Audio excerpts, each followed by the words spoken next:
We are in season 4, episode 9 of Lower Decks. This episode is called The Inner Fight, which is, if you've seen Star Trek, if you've seen The Next Generation, probably one of the most famous, well-known episodes of The Next Generation is called The Inner Light, which this episode has absolutely nothing to do with. They're just picking the title as a pun, but it is still a very important episode, both in terms of moving the plot forward, because we get some big updates on that little ship that has been kidnapping people all through the season, but also this is a very big Mariner episode, because Mariner has been doing more things to she's been taking more risks. She's been doing things, basically, it seems like she's got a death wish, and so Captain Freeman actually sends all of the characters off to like the safest away mission she can think of to keep Mariner distracted so she doesn't try and do risky things to get herself killed. And we actually find out through the episode that Mariner has been acting out this way because of the promotion. And the reason that she has been stuck as an ensign for this long, even though now she's lieutenant junior grade, has been actually because of a character from 2 episodes of The Next Generation, Ceto Jaxa. Ceto Jaxa was a Bajoran Starfleet cadet who ended up joining the Enterprise only to be sent on an espionage mission by Picard, in which she was killed by Cardassians. And as we find out, Mariner and Ceto were in the same class together at the Academy, and Mariner looked up to her. And and Mariner saw Starfleet as, like, you go out and you explore and you help people and you like learn cool things. But here was Ceto, this person that she wanted to be, who was killed going on a spy mission. And then they had the Dominion War and everything, and Mariner kind of got terrified of joining Starfleet only to become an officer and having to send people to their deaths and having to be a military general. That's not what she signed up for, and so she's been sabotaging her career just so that she can stay an ensign, not have anyone in command under her, and just do the work that she wants to do. And so this whole season, as she's been a lieutenant and her usual antics of acting out in order to get demoted don't work anymore, she's having to come to terms with it. But this episode also addresses, since I brought up Ceto Jaxa, who was in 2 episodes of The Next Generation, the first episode that she was in was called The First Duty. And that was an episode in which Wesley Crusher is part of a flight squadron at the Academy. They do like advanced piloting. It's like the Blue Angels, but for Starfleet, and they're Starfleet cadets, so it's like the Blue Angels, more like maybe Top Gun or something like that.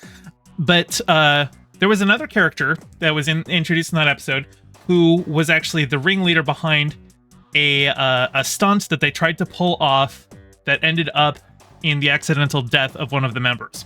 And the ringleader, who had convinced everyone else to pull it off and convinced everyone else to cover it up afterward, his name was Nick Locarno, and I'm going to pull him up here.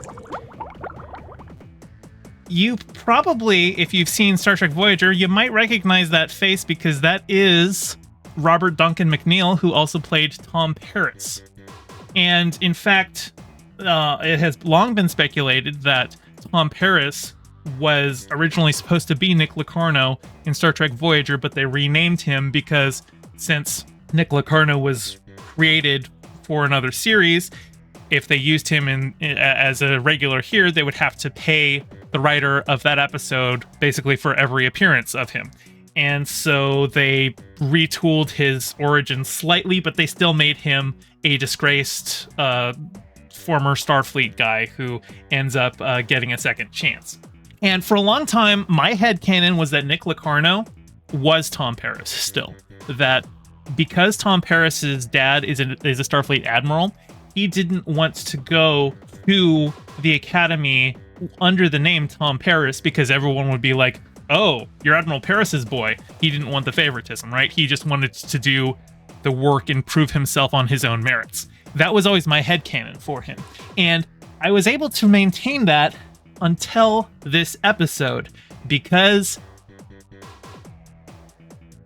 he's in this episode.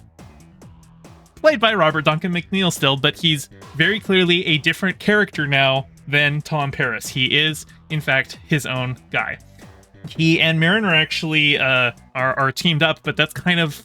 We don't know exactly what's going on with him yet. But Star Trek, you ruined my whole headcanon that Nick Locarno and Tom Paris were the same person. If you hadn't done this, I would have been able to just believe that. But anyway, this is a really good episode, and I don't want to get too much more into it than that. But I'm really looking forward to what happens next week, because some of the revelations in this one. If anybody saw the movie Predators, the one where the Predator movie where they took a bunch of humans and sent them over to another world, this episode has a lot of elements of that, and I'm curious because I'm guessing next episode we're going to find out why. Because, like I said, all throughout the season, people have been kidnapped and it's been made to look like their ships were destroyed. And this episode, we see a bunch of them all on a planet together, but we still don't know what's going on with it. So we'll find that out next week for the season finale of Star Trek. And I think that means next week will be the last Star Trek we get this year, because next year we should be getting season 5 of Discovery, as well as season 2 of Prodigy. But I don't know how much more Star Trek we've got after that, because as I've been covering a lot on this channel, Star Trek is a live action show for the most part, and SAG-AFTRA has been on strike since June, so they haven't been able to be producing anything new. Like they had actually intended to start filming season 3 of Strange New Worlds like right before right before the strike happened, and so that's been delayed. So we might not get a lot more Star Trek for a while, but hopefully this can give us some good episodes to leave us wanting more. Hey, thanks for watching. I'm trying to get my channel monetized, so your view means a lot. Don't forget to toss me a like and subscribe and ring the bell. I stream every Monday and Thursday at 5 p.m. Pacific, so catch me live and join in on the convo. You can find all my socials in the description below, and thank you to all my patrons, with a very special shout out to my Whale Shark tier patron Ryan D and my Anemone Friend tier patron Piftle Cakes. Your support means the world. Catch you next time.